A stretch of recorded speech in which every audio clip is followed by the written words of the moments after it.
Bonani guys, igama Nqabileni basele amanqabu kuzokwenzeka kuthando nesithembu ngeviki elilandelayo.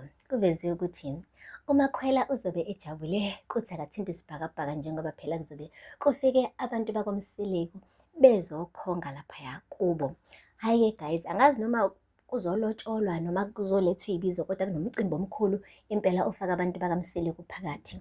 Hhayi-ke guys, kuzobe kusinwa, hhayi kuphekwa, kulethwe ukudla. Makhwela-ke uzobe lokhu ekhophozele njalo nje egqoke ngisho imvunulo ogyawo. Hhayi, akupheli-ke lapho.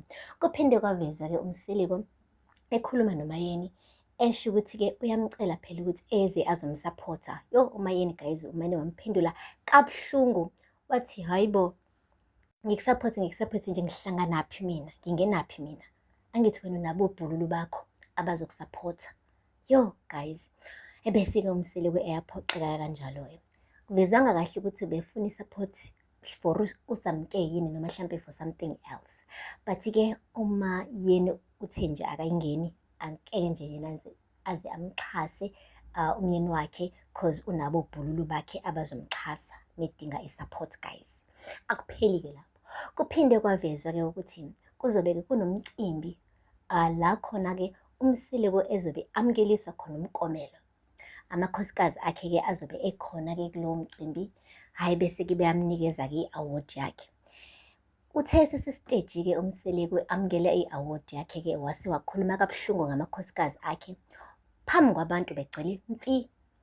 Wathi, yazi amakhosikazi ami, bengishilo ukuthi aweze nami la phambili, kodwa-ke anqaba. Yo, kwabe unyathele emsileni-ke guys ngokusho lokho. Amane nje anyipha wonke amakhosikazi akhe, uMacele, Mangwabe kanye-ke naye uMayeni. Hhayi-ke guys, uMangwabe uhluleke ngisho ukuzibamba. Umane wathi vele bekumele ayishoni lento phambi kwabantu, bengesiyona nje indawo noma-ke isikhathi sokuthi-ke ayikhulume lento ayishilo ngathi phambi kwabantu abaningi kangaka. Kanti-ke uMayeni naye u-edile-ke ngaphezulu. Ushilo kuMayeni ukuthi ayi, wena ndoda usimemile wathi asiye kuleya mcimbi loya. Manje into isiyenza ukuthi ukhulume kanjena-ke ngathi yini vele? Waphinda futhi uMsiliku wadunyelwa guys, wamane wathula kodwa kubonakala ukuthi ebusweni kugcwele injabuliso. There you have it guys, amanqamponqampo-ke ka-next week.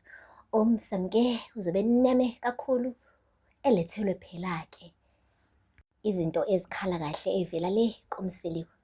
Kanti-ke naye uMsiliku uzobe nje amukela umklomelo, kodwa-ke esikhundleni sokuthi kube nenjabulo-ke ukuthi hawu bayamklomelisa, kugcine sekuba muncu ngenxa yamazwi-ke awakhulumile laphaya kulo mcimbi akade bekuwona namakhosikazi akhe. Phela lapho-ke amanqampunqampu, ningakhohlwa ukusubscribe, like and comment. Until next time, bye. Bonani guys, igama Nqabileni basele amanqampunqampu kuzokwenzeka kuthando nesithembu ngeviki elilandelayo. Kuveziwe ukuthi uMakhwela